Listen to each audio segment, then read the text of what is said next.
and welcome. This is Fireworks. In today's edition, we'll still be reviewing the race for the key offices of the coming 9th Assembly. Of course, it is known that the All Progressives Congress has zoned key offices of the 9th Assembly. But how well is that decision going with members-elect, particularly from the lower chamber? We'll still be looking at the interest that will be determining the outcome of the election come June 2019. Welcome to Fireworks, your preferred Hard Talk interview program on TVC. I am Bukola Samuel Wemimo. Let's take a moment. Thank you for staying tuned to Fireworks. Today my guest is the Chief Whip of the House of Representatives and member representing Doguwa Tudunwada Federal Constituency of Kano State, Honourable Ado Doguwa. Thank you for your time. It's my pleasure being with you. Yes. So, what do you think? Let's start from what is most topical. What do you think about the candidacy of Honourable Femi Gbajabiamila?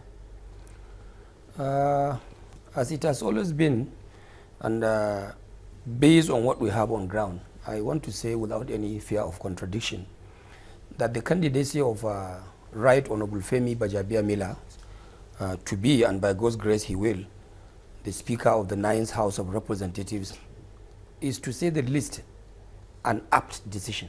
But if you go even by tradition and convention of parliaments all over the world, it's like leadership is being established by gradual progression. For Femi, he has all it takes to be the Speaker of the 9th House of Representatives. In fact, I want to say without any, without mincing words, that Femi is like a speaker that is delayed. Speaker delayed. Delayed because he should have for long become a Speaker of this House. But as God may have it, we wait for the God's time.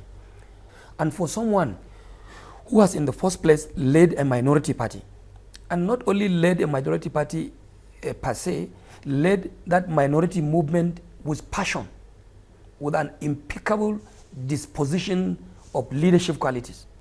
And in the end, he was able to graduate that minority stance into a majority position, and he squarely became the majority leader of that same House of Representatives. I think if we go by convention, you just don't have any other person that could have this kind of display of ability, display of capacity, display of some sense of intellectual acumen better than Femi Gbajabiamila. So it's like a natural thing. I want to believe Femi's progression to now take over the speakership of the House of Representatives is a natural agenda, and it's a natural progression that we must all be happy with. If you get close to Femi, it's like you're close to a leader that when you have him a leader, you yourself that is not a leader, you are also a leader. Because leadership is about decision making. Leadership is about judgment. Leadership is about opportunity. Femi is not a greedy person. Femi is a team player. And whatever he takes as decision, he always consults other people around him to make sure that he is taking a popular decision. So you have Femi as Speaker this time around. I want to assure 359 members that Femi Gbajabiamila will create a situation whereby the 359 members will also be speakers in their own small ways. Because this is someone who will in the first place allow you your space. Be it a chairman of a committee, be it a deputy chairman, or whatever you occupy in respect of a political or parliamentary responsibility, Femi will not encroach into your 18. He will allow you operate with an independent sense of operation. So it's like you have a speaker in the chair, and you also have 359 other members, also speakers. Indeed, you are passionate about your support for him, and you are 101% strong in your conviction. Absolutely. But Honourable, you were supporting him in 2015, and then you turned your back against him and supported Speaker Yakubu Dogara, who emerged Speaker. So don't you feel conflicted now that you are seen as Dogara's boy and you are supporting Femi's candidacy? Let me be, for the purpose of record, be very clear. There was no time in point I turned my back against Femi. After all, when we started, it was not even about Femi as a person. It was about my party, the APC. There was no point in time when I turned my back against the position of my party. We started based on the instructions of the APC that this is where to go. And we also saw in him the capacity and the ability to be. And I'm telling you, in the 2015 leadership project, I was in the forefront, the very forefront of making Femi the speaker. God may have it that way. It didn't work. There was no point I turned my back against him. There was no point I turned my back against the position of the party. What you may be trying to say, maybe in this circumstance, maybe was to say at the end, when we lost out to Dogara, and when Dogara became speaker, Dogara was already speaker without my vote. I was only with Dogara when he won the position of the speakership, and as somebody who has been pro-establishment, somebody who has been in the institution for the past 28 years, you wouldn't expect me to continue to make trouble with somebody that won election. After all, this is democracy. So my support went for Dogara when there was urgent need, critical need for us to stabilize the house. But whether by default, whether by default or by premeditation, you now become chief whip of the House of Representatives after whether Dogara became speaker by default or by whatever means. The fact still remains that he was elected speaker. And apparently, no well-meaning member of the institution will continue to drag with the decision of Allah subhanahu wa ta'ala. God gave him, and I had to support him because I'm an institutional person. That was just the support I gave him, and I have no regret whatsoever. And I also want to put it very clear to you, and take it from me, no time whatsoever in history when I supported Dogara to become speaker. I didn't vote for Dogara. Dogara knows that. The world also knows that. But in the end, when he became the Speaker of the House of Representatives, the position of the Chief Whip is always a party thing. It is the party that will recommend those that should occupy. Dogara became Speaker against the party's wishes. Oh, that was 2015. That was what he felt like doing. You deny supporting Gbaja, but it was the party's choice at that time for Gbajabiamila to be Speaker at that time. When Gbajabiamila lost out as Speaker, what the party had at its own doorstep was simply to provide the principal positions that belonged to it. And that was how the party now submitted the name of Femi Gbajabiamila to be the leader of the House. And so also my name was submitted in the same line to be the chief whip of the House of Representatives, being a position zoned to my own geopolitical zone. So it was not as if Dogara gave Femi the leader of the House. No. It was not as Dogara appointed every other leader of the party. It is the responsibility of the party to now appoint their principal officer. I am loyal and I will always be loyal. Okay. So what are you going to get after supporting Honourable Gbajabiamila? Is it the position of a majority leader? I don't want to skip the gun. It is not for me to decide for myself what I will become after PME becomes speaker. All I know now at the moment is that my party, after due consultations with every stakeholders, including myself, my leaders, my state governors, we have come to agree that yes, Honourable Femi Gbajabiamila should be our 9th Assembly Speaker, 9th House of Representatives Speaker.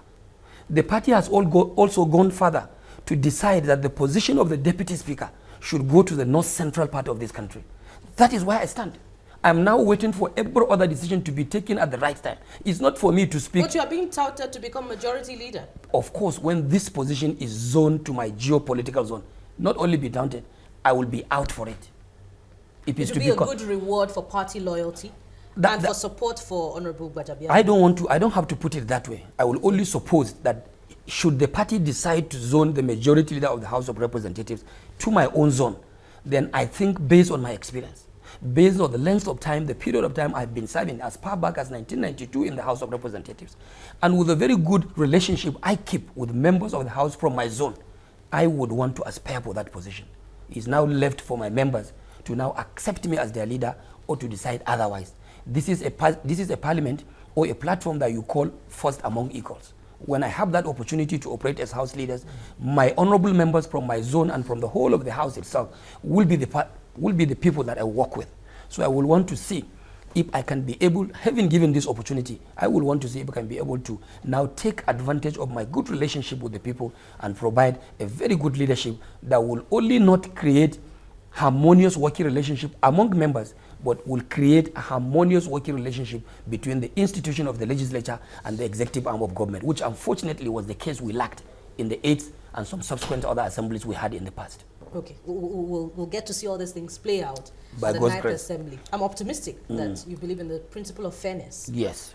You believe in the principle of fairness without any reservation. Fairness and in line with that, you also believe in the federal character principle. Yes. So is that in line with your party's decision to zone key offices to, okay, let's start with that of the southwest, to the southwest? Yes.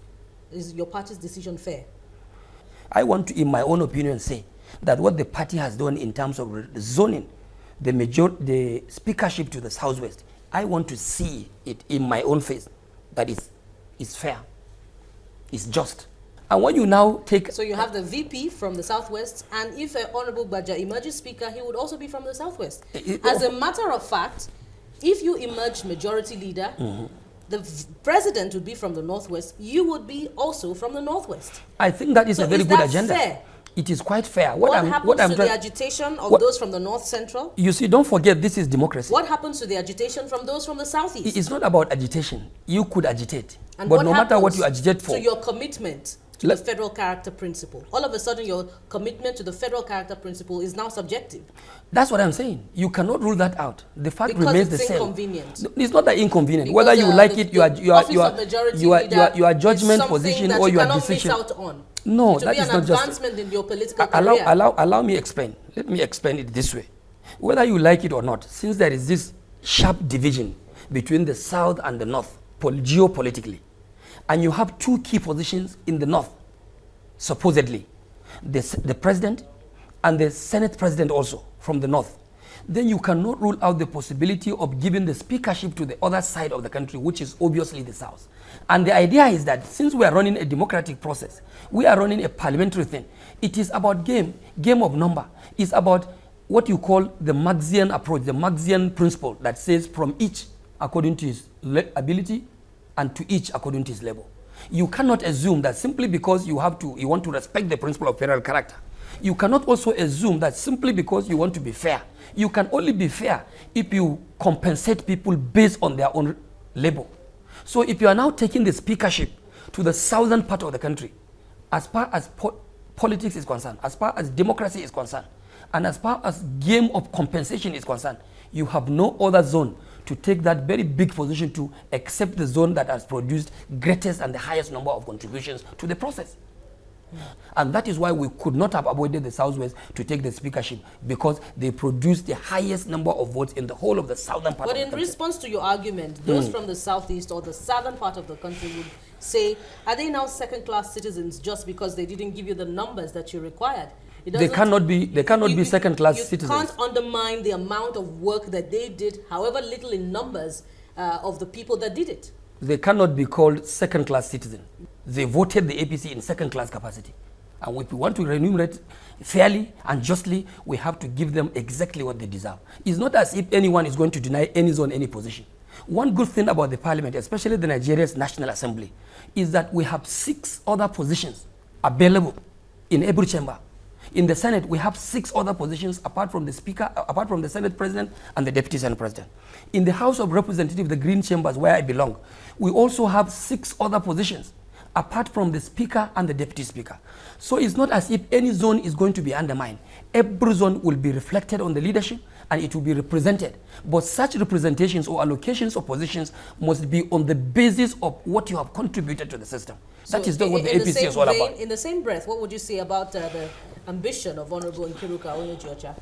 Honourable Nkiruka from the South East is right to aspire for any position. Like you said, we can only call it an aspiration.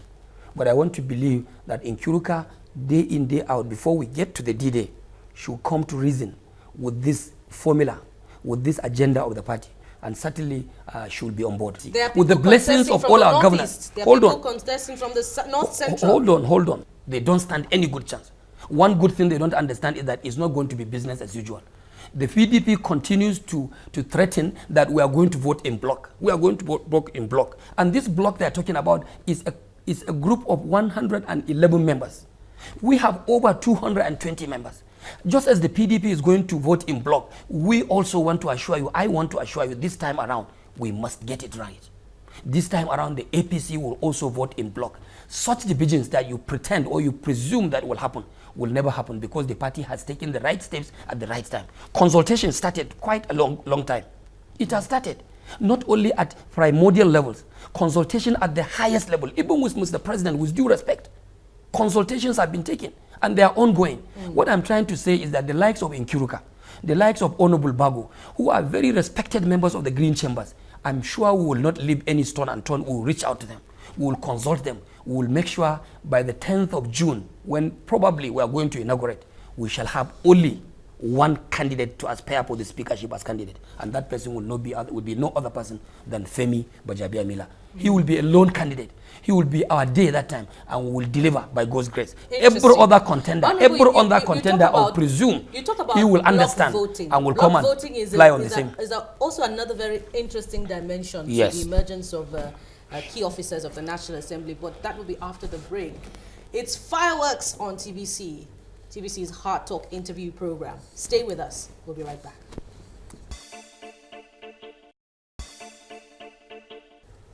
Thank you for staying tuned to Fireworks. It's an interesting edition today that we're bringing to you. If you've just joined us, my guest today is Honourable Ado Doguwa, representing Doguwa Tudunwada Federal Constituency of Kano State. We're looking at the speakership race for the 9th Assembly, and we're reviewing the factors that will determine the eventual emergence of the winner. Honourable Doguwa, just before the break, you were talking about block voting and that the PDP is threatening that they would block vote. But let's go back a bit in history. In 2011, you were in the PDP, am I correct, in 2011? Yes, I think I was in the PDP. And of course, you are a ranking member. Yeah, this indeed. Is about your 6th time.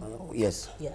So at that time also, the emergence of Honourable Tambuwa as Speaker of the House of Representatives was not entirely your party's choice. APC at that time broke the ranks of the PDP to see the emergence of Honourable Tambuwa. So if the PDP did that this time around, would it not be history coming back to haunt the APC, which is full of ex-PDP lawmakers? I think by what you have just captured, it's like you are reflecting on history. And sometimes history is only good when key players in society or in politics take advantage of what the history has for them. I want to believe that certainly, like you said, that was what happened in the 7th Assembly. 7th Assembly. With Right Honourable Tambuwa taking the speakership against the will of the party. It has also repeated itself in the 2015, where Right Honourable Dogara took the speakership against the decision of the party. These are two unfortunate. So if it happened again, so these are two. These are what goes around comes around. I want to tell you that something can just go around and it will remain there. It won't come around because we have to take advantage of this unfortunate history. One important thing is that the key players in the APC were the same key players we have in the 7th and in the 8th House of Representatives. We have taken enough lessons. We have also seen the mistakes of the past. And this time around, the party under the able leadership of the chairman, who is His Excellency Comrade Adams Oshomole, has taken very early steps to address some of these problems that happened in the past. Part of which, like I told you, is a kind of due consultations with stakeholders at all levels. Governors have been consulted. Members who are going to be key players on that D-Day of election have been adequately consulted. I want to believe with the steps that we are taking as members returning, with the steps the party has taken to consult the new members coming in, I want to assure you that this time around we will get it right. And what the party suggested for us to be is what will finally come to be. The fact remains the same, that when you make a mistake, as a reasonable person, why will you allow that mistake to happen? A mistake is only a mistake. So you admit that a mistake was made in 2011? Absolutely. A mistake can only... You also voted for Honourable Tambuwa in 2011, am I correct? I cannot, that is not for this discussion. It is critical to this discussion. Okay, maybe we need to go to the library and just reconfirm what I have actually voted for. Oh, you can't remember? Yes. But really? What I can remember vividly for now is what I voted for in the 2015 speakership election. That I cannot forget. But that one has gone too deep in history that I cannot tell you what happened. Maybe we need to go to the library. So I want you to take it from me. We have learned from the mistakes of the past. The party has also learned from those sad experiences where you have an institution like legislature fighting in head-on with the executive arm of government, where you have the policies and programs of the ruling party being undermined by the legislature as an institution. So with these kind of things happening, I want to assure you that we will take every step that we are supposed to take. We will make sure no stone is left unturned, and such mistakes will never repeat themselves. What I'm trying to say in essence is that just like the PDP is proud of voting in bloc, a block of 111 members, 111 members. We also have a block to be proud of, a block of over 220 That's not members. the only dimension. And we are going to, the PDP's block voting. And we are going to vote in block as well. You forget that Honourable Yakubu Dogara, the Speaker, was a member of your party before his defection. And he still controls the numbers according to the popular view at the Green Chamber. So are you underestimating that factor in this election? No, I don't want to underrate any factor. But what I'm underrating is their true number. Get half of your 223. I think that what happens? That cannot be imagined. It cannot be imagined. I cannot underrate any person. I cannot underrate any individual as a person, not even the Speaker, who is likely going to be the former Speaker in the 9th House of Representatives. But what I'm underrating, and I keep on underrating, is 111 cannot fight over 220 members. And if they are proud of the fact that 111 is a block that they can be proud of, we are equally going to be proud of over 220 members. And these 220 members are mainly loyal members.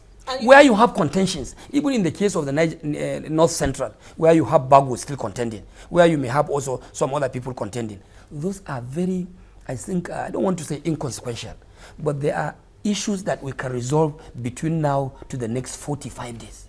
These are numbers that we can go around. These are few numbers that we can really talk to. And I believe when they are talked to through different ways, they will listen, and in the end, we will get what we want. Speaking of talking to your opposition members and even your own members. Yes. You talked about your chairman earlier on, saying that he's reaching out, trying to ensure that the mistakes of the past are not repeated. Yes. But his comments in recent times is being viewed with reservations. But then again, it is seen as standoffish and a gross underestimation of members of the lower chamber who are quoting the issue of institutional autonomy, that they could decide to work together and turn against the party. I think this issue of the comments of the chairman of the party, the APC chairman, Comrade Adams Oshomole, was to some extent misperceived. In my own understanding of his comments, what he was trying to let people understand and to let the opposition know that in parliament, you have what you call what is due to the opposition. Of course, nobody stops them from taking that. For instance, the position of a minority leader, you wouldn't expect Alassane Ado Doguwa, a proud member of the APC, ruling APC, from a state that produced 100% members of the National Assembly, to come and aspire for minority leadership. There is what is obviously due for the opposition. And there is also what is obviously due for the ruling party. The intention by the chairman of our party was simply to say, take what is due to you and leave what is due to the majority party. And I stand by that. We cannot, as an institution, completely jettison members of the opposition. There are certain things, even behind closed door, we will have to apportion to them. And we'll go back and tell Mr. Chairman of our party that we are sorry about that. This has to go to them so that we can have what we call institutional stability. Interesting. You know the chairman comes from an executive background. By way of policy making, he was a former governor. Even when he was in the NLC, he was the president of the NLC. So this is somebody who is always very proactive. Not only proactive, sometimes we will want to operate by fear. So he can be forgiven. He can be forgiven. Of course, we will take what is due to us and give what is due to the minority. Even in terms of committee headships. There are some committees, even after giving them what you call public account, there are some committees that will give to them for us to accommodate them, for them to be friendly opposition. We have to give them a few things. But that will not in any way undermine the critical programs and principles of our party and the principles and the programs of the Muhammadu Buhari-led federal government. If we can do that, we will certainly achieve what we want to achieve without rancor. And whether you like it or not, some people, like he rightly said, the chairman once said, oh, we have given a lot of juicy committees to the opposition under Dogara's administration. When you give, for instance, committee on downstream, or you give the committee on upstream, or Niger Delta, these are special committees. Whether you like it or not, these are committees that have a lot to do with a particular region. If you take away downstream from a Niger Delta person, from an oil producing area, what do you want to create? You are creating a negative impression where oil producing countries will now, oil producing communities will feel differently. It has been the convention. And unfortunately, we don't have any APC member from that zone. You just have to accord that to them. But key and critical committee positions still remain in control of APC members. Members who support the APC and members who support Mr. President in the course of his discharge of responsibility as President of the Federal Republic of Nigeria. What I can always say that has hurt us was the swift decamping of the Speaker and the Senate President to the PDP. That has created a very serious problem and ill feeling among those of us that are well-meaning. That's a common feature that does the landscape of Nigerian politics. It is, but it has never happened. You also defected to the APC in 2014 it has never happened. or 2013? It has never happened this way. This is the only time in history. Is there a particular way defection should happen? Of course, there should be. You should have some sense of courtesy when you are the head of an institution. You should have a sense of courtesy. If you happen to be the head of an institution, an old lover that you're no longer interested, and a head of an institution, there. If you are the head of an institution, you are the head of an institution elected under one platform. What they did was like it's like an affront. Okay. Now, and it insulted Honourable Doguwa. It insulted our emotions. It has also insulted our dispositions. I'm sure the PDP was not happy when you defected as well to the All Progressives But I think the PDP created the problem why I defected. Everybody knows that. PDP didn't want us anymore. So we decided to now defect and get to places where we can be accommodated and we can be supported. And there we are. And since then we have been maintaining our position in the APC and we have no regret whatsoever. Speaking of the PDP, let's move away from the speakership race now and look at the just concluded election in your home state, Kano. Yes. Honourable Doguwa, the PDP is saying that that election was rigged and you played a huge role in the returned victory of your governor. So what exactly happened? Tell us. If the PDP is saying that the election was rigged. Let me first of all say, and as somebody been in the parliament, a lawmaker, not only a lawmaker of repute, a long-standing lawmaker for the past 29 years, that the simplest knowledge of law I know, the kind of law we operate in Nigeria, we do not have the right to comment on a matter that is before the court of law. But I can still tell you one thing. But let me tell you this. Let me tell you this far. No, let me tell you. No, hold on. Let me tell you this far. Let me tell you this far. Let me tell you this far. The only thing I can comment about it is that we have a law, Electoral Act. This Electoral Act says in clear terms, in the spirit of the law and in the letters of the law, that when you have a situation in an election process, when you have a situation whereby the number of votes that creates the difference between the winner and the runner-up is less than the number of votes of places that elections were cancelled, then that law says, whether rightly or wrongly, that says you have to go for a run-up. That election should be declared inconclusive. I want to believe that what happened in Kano, what happened in Bauchi, what happened in Sokoto were not in any way an affront to the legal framework of the election process in the Federal Republic of Nigeria. It was merely an observation, or it was merely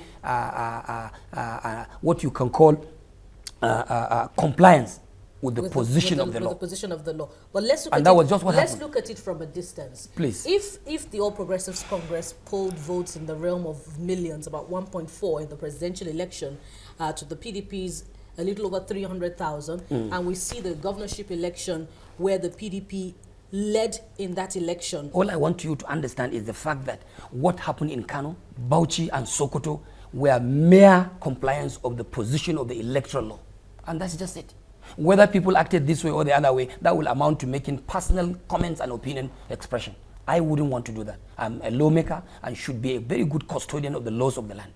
Go ahead. Honourable Doguwa, we thank you very much for your time. Thank you so much. It's my pleasure being with you. We'll be calling to congratulate you. Thank you. Or it's maybe my pleasure. We'll be congratulating someone else. I don't hope so. Okay. That's our offering on the program today. Join us again same time next week when we'll bring you another incisive edition of the program. I am Bukola Samuel Wenimo. Bye for now.